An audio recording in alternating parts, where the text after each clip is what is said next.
बिस्मिल्लाहिर्रहमानिर्रहीम।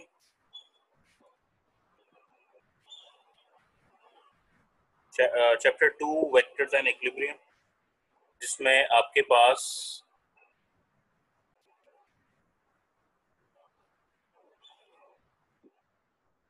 आपने स्टेप्स बताने हैं किसी भी दो वेक्टर्स को ऐड करने के।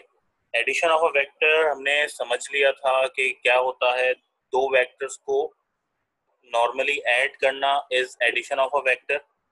और ग्राफिकली आप कैसे ऐड करते हैं? हेड टू टेल रूल से ऐड करते हैं। क्या मतलब है हेड टू टेल रूल का? वही आपने स्टेप बाय स्टेप आज समझना है। सही है। तो स्टेप वन क्या है इसका? तो सबसे पहले आपको कोई भी दो वेक्टर्स ले लेना है और उनमें से एक वेक्टर क्या करेंगे, आप उसको स्केच कर देंगे। जैसे मैंने ए और बी वेक्टर ले लिया, तो कोई भी वेक्टर आपकी मर्जी है, आपको कोई बाउंड नहीं करेगा कि कौन सा वेक्टर आप फर्स्ट कंसिडर करेंगे। लेकिन अगर आपको अल्फाबेटिकल ऑर्डर में गिवन हो वो चीज, तो आप अल्फाबेटिकल ऑर्डर में ही उसको फिर एक तरीके से अरेंज करिएगा। सही है। तो ए और बी गिवन है, तो मेरे पास अल्फाबेटिकल ऑर्डर में ए को पहले मैं कंसिडर करता हूँ। तो फर्स्ट वेक्टर मैं बेसिकली ए को कह रहा हूँ। सही है। तो sketch the first vector according to given scale. Scale का मतलब आपको जो भी सेंटीमीटर में दिया हो, मीटर में दिया हो, किलोमीटर में दिया हो, तो उसके लिए आपको स्केलिंग बनानी पड़ती है। स्केलिंग आपकी जिम्मेदारी होती है, बुक सिर्फ आपको क्वेश्चन बना के देगा। सही है। वो आज स्केलिंग भी इंशाल्लाह सीखेंगे। तो आपने पहला वेक्टर स्केच करना है। ओके। तो ये मैंने पहले सबसे पहले क्या स्केच करा है, कार्टेशियन कोऑर्डिनेट। आपके पास प्लेन मैंने यहाँ पे ड्रॉ कर दिया, सबसे पहले जरूरी है बनाना। उसके बाद मैं कार्टेशियन सिस्टम के जो प्लेन है उसके ऊपर मैं क्या करूंगा प्लेस, पहला वेक्टर, बिना उसकी डायरेक्शन और बिना उसके मैग्नीट्यूड को चेंज किए हुए। सही है। सेकंड है, अब आप जो सेकंड वेक्टर है उसका जो टेल है वो फर्स्ट वेक्टर के हेड पे जाके फिक्स कर दीजिए, कुछ इस तरह से, बिना उसके एंगल और बिना उसके मैग्नीट्यूड को चेंज किए हुए। तो बेसिकली आपने किया क्या, आपने हेड से टेल को मिलाया है। इसी को हम कहते हैं हेड टू टेल रूल। सही है। यहाँ पे 10 वेक्टर होते तो आप ऐसी हेड से टेल मिलाते चले आते और आपके vectors bye graphical method add होते चले जाते, जिसको हम हेड टू टेल रूल कहते हैं। फिलहाल हमारे पास दो ही वेक्टर्स थे। जब सारे वेक्टर्स कंप्लीट हो जाएं एडिशन के बाद, ओके, तो एडिशन के बाद आपने करना क्या है, इसका रिजल्टेंट बनाना है, फाइनल आंसर बनाना है।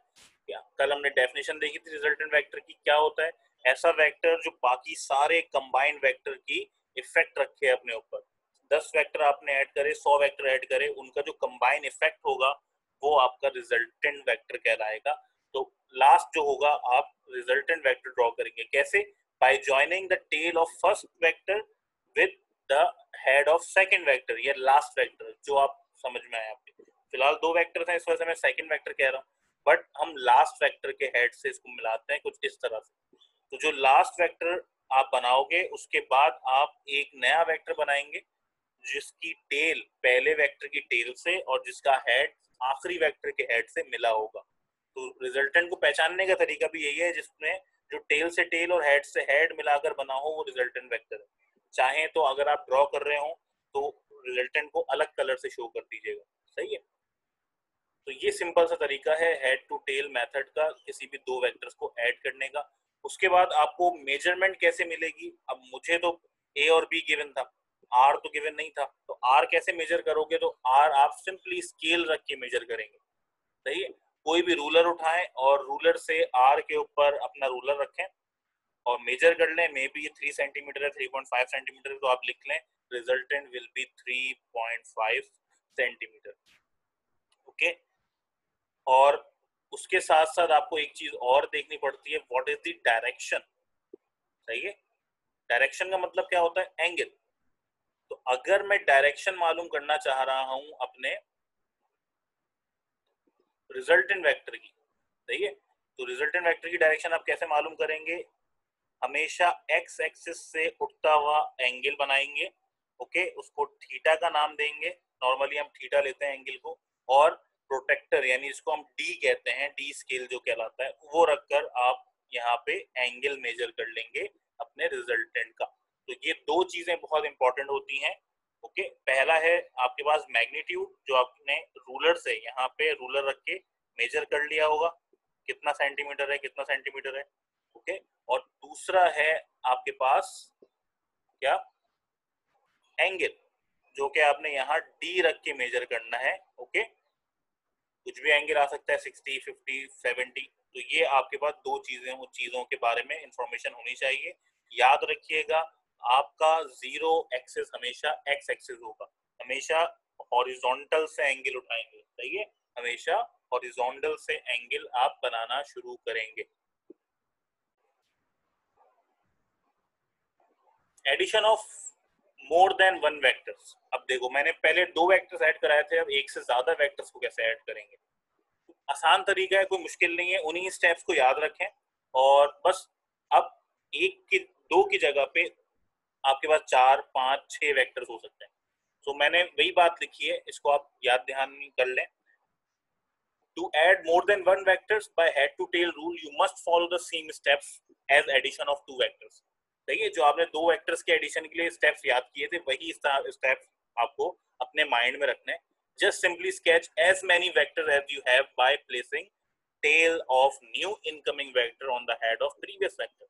करना क्या है, आपने उसी तरह से पहला वेक्टर लगाना है, उसके ऊपर उसके हेड के ऊपर दूसरा वेक्टर टेल के साथ, उसके हेड, फिर सेकंड वेक्टर के हेड के ऊपर तीसरे वेक्टर की टेल, फिर थर्ड वेक्टर के हेड के ऊपर फोर्थ वेक्टर की टेल, एंड सो ऑन।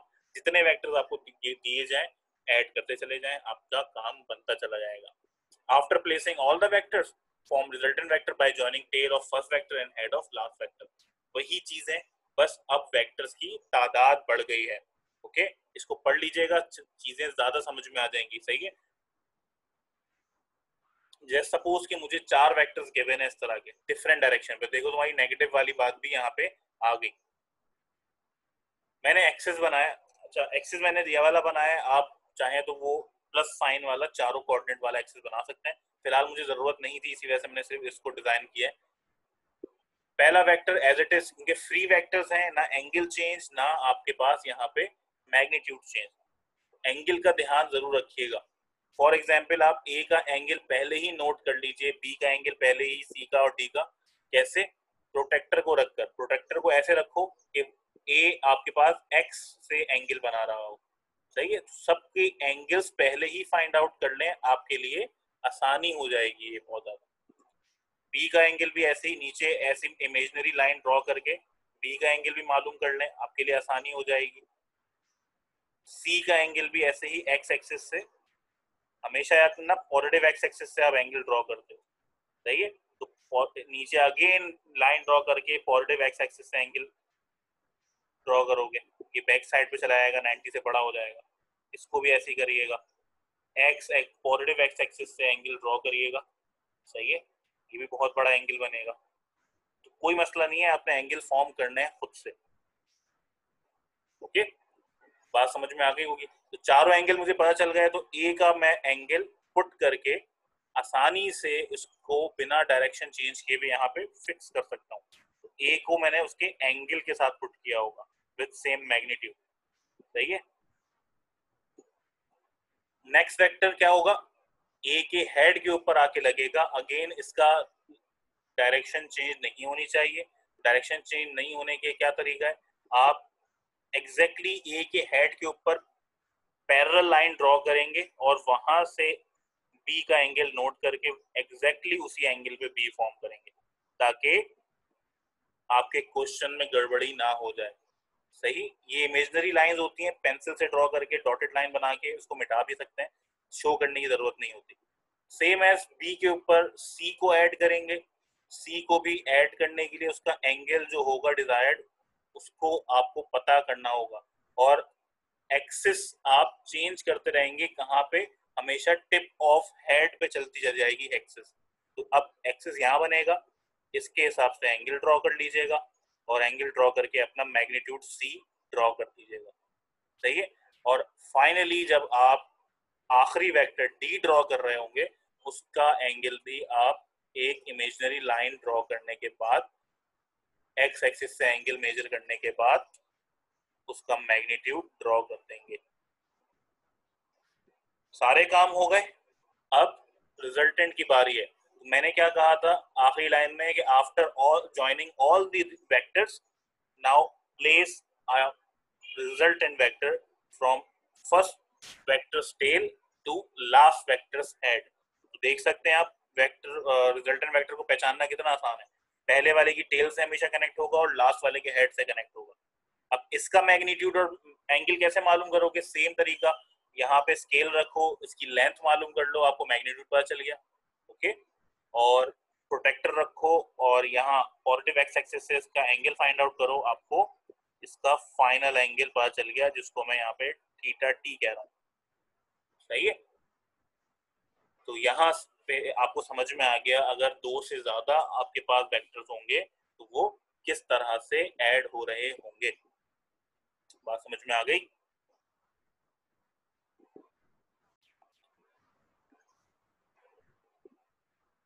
एक बड़ा इंपॉर्टेंट काम आपको जो करना होगा, और ये आपके शॉर्ट क्वेश्चंस के लिए बड़ा इंपॉर्टेंट है, लॉन्ग में भी आ सकता है। Commutative law for vector addition, यानी कि आपको प्रूफ करना है क्या कम्यूटेटेड कंडीशन आपका जो एडिशन वाला मेथड है वो उसको फॉलो कर रहा है।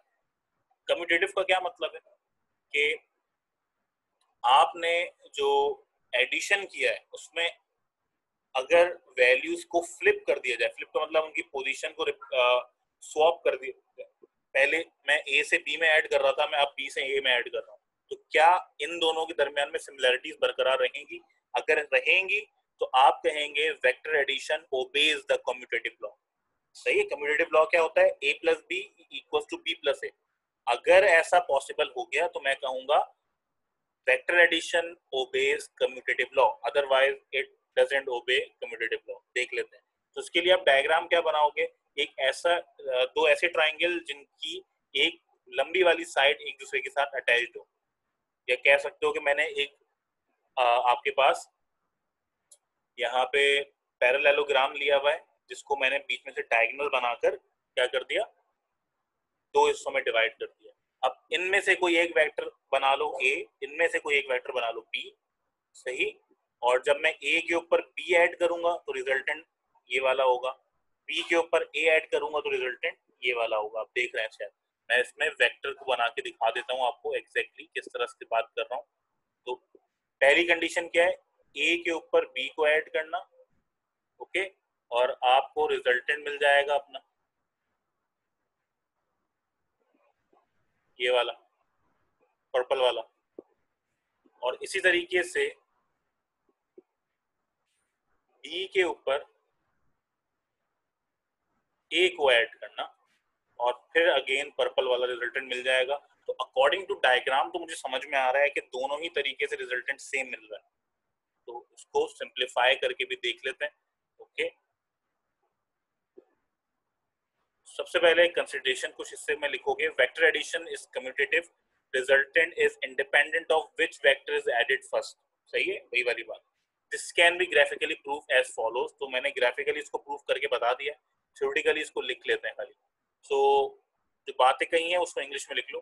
Consider two vectors A and B as shown in figure, they are added by head to tail rule. सही है, फॉर टू डिफरेंट ऑर्डर्स। पहला ऑर्डर है ए प्लस बी, दूसरा है बी प्लस ए। सही, in both cases resultant R आपके पास same है। सही है, and from figure it is clear that in both cases R is same and lies at the diagonal of triangle. Okay, so आप लिख सकते हैं कि a plus B equal to B plus A. यहाँ पे कंफर्म हो गया कि आपके पास जो एडिशन ऑफ अ वेक्टर है इट ओबेज कम्यूटेटिव लॉ।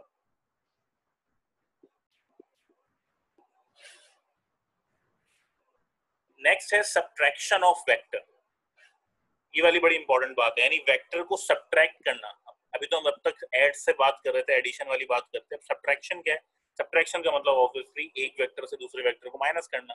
बेटा आपके पास दो वेक्टर्स हैं, एक ए है और एक इनवर्स ऑफ बी है। बी नहीं है, इनवर्स ऑफ बी। बी होता तो ऐड हो जाता सिंपली, इनवर्स ऑफ बी है। तो इनवर्स ऑफ बी अगर आप लिखते हैं तो ये आपके पास ए के ऊपर ऐड करना है माइनस बी को। एडिशन हर जगह होगा, लेकिन क्योंकि माइनस प्लस माइनस बन जाता है तो इसको हम सब्ट्रैक्शन ऑफ वेक्टर कहते हैं। सही।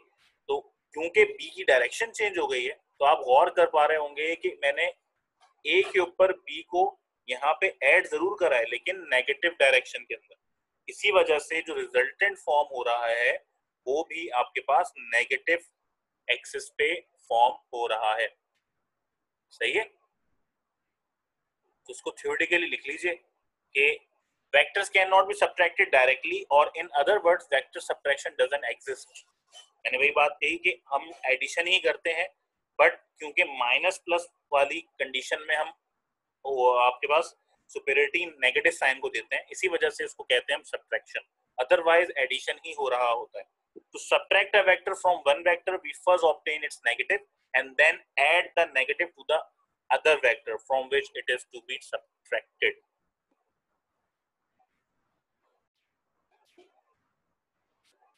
Here आपके पास इसका जो सॉल्यूशन है आपके सामने मैंने रख दिया है कि मैंने a के अंदर माइनस बी वाले वेक्टर को ऐड किया है जो इन द एंड माइनस ही बन गया है, तो इसी वजह से इस कंडीशन को मैं सब्ट्रैक्शन कह रहा हूँ, अदरवाइज सब्ट्रैक्शन को हम ओबे नहीं करते। अच्छा जी, अब जो बात मैं समझाने जा रहा हूँ, देखो मैंने यहाँ पे टाइप इस वजह से नहीं किया क्योंकि जो काम है वो फिजिकल वाला काम है, इसको वैसे एक तो सॉल्व करके मुझे शो करना चाहिए था। सही है। इसके लिए एक पर्टिकुलर हम मैं कोशिश कर रहा था कि वीडियो बन जाए लेकिन टाइम का इशू था। सही है। बट मैं आपको समझा जरूर दूंगा सही से। ठीक है। बुक का क्वेश्चन है, बुक की एग्जाम्पल प्रॉब्लम है और गौर से समझिएगा क्योंकि इसी के अकॉर्डिंग मैं आपको एक असाइनमेंट भी दूंगा। ओके। अब आपका काम है वेक्टर्स को हेड टू टेल के मुताबिक ऐड करना, ग्राफिकल मेथड्स के जरिए ऐड करना। सवाल ये है example 2.1, a ship leaves a port travel 200 kilometre. पहला वेक्टर जिसका मैग्नीट्यूड गिवन है 200 kilometre at 30 degree north of east. बेटा इसके लिए आपको डायरेक्शन भी दे दी जाएगी कि नॉर्थ ऑफ ईस्ट कहाँ है, नॉर्थ कहाँ है, साउथ कहाँ है, ईस्ट कहाँ है, वेस्ट कहाँ है, तो इसको भी ध्यान में जरूर रखिएगा। सही। पहला वेक्टर 200 किलोमीटर उसकी मैग्नीट्यूड है और 30 डिग्री उसका क्या है, डायरेक्शन है। Then it changes in the direction and travel 350 kilometre in the direction 140 degree.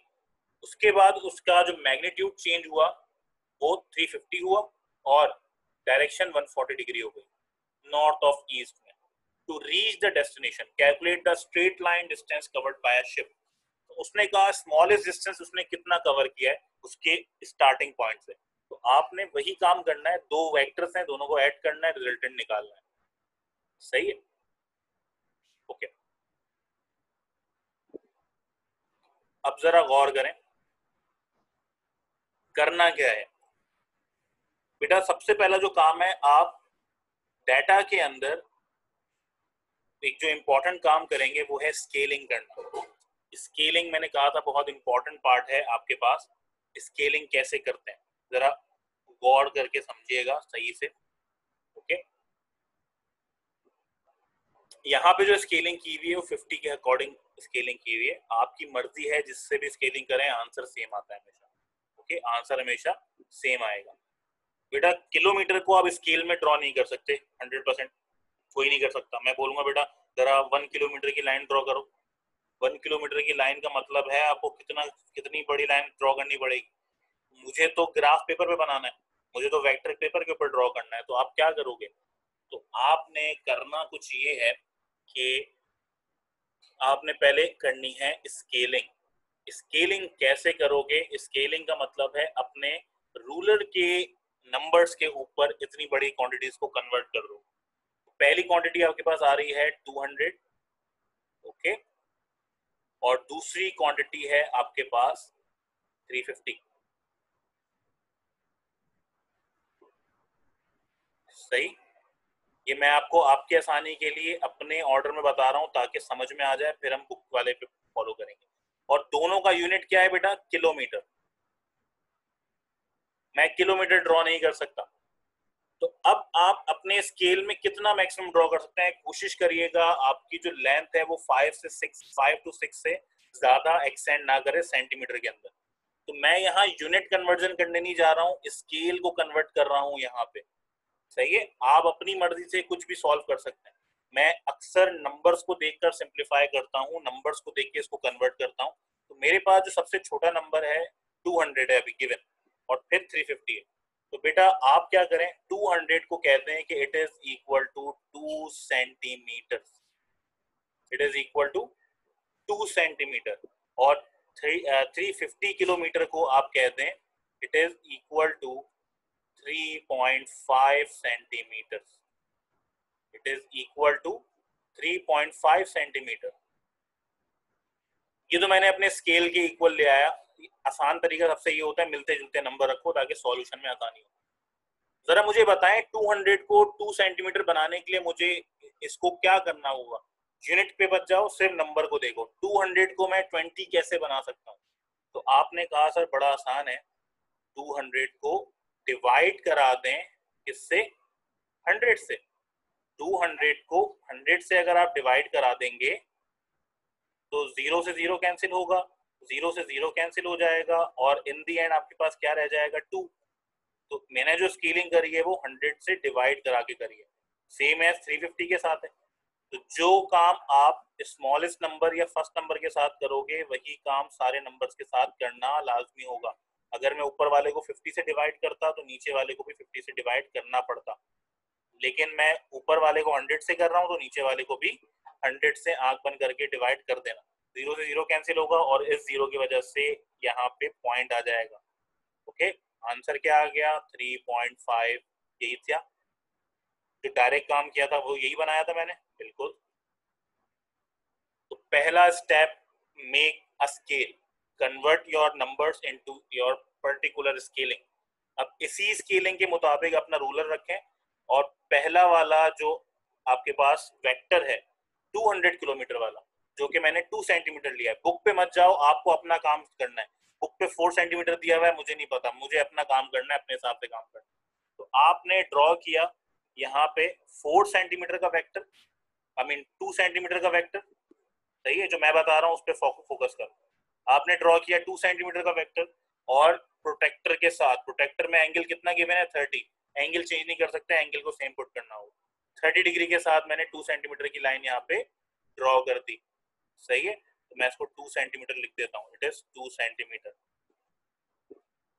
सही, और उसी के आपके पास हेड के ऊपर, उसी के हेड के ऊपर आपने ड्रॉ करना है 350 वाली लाइन, वेक्टर को ऐड कराना है।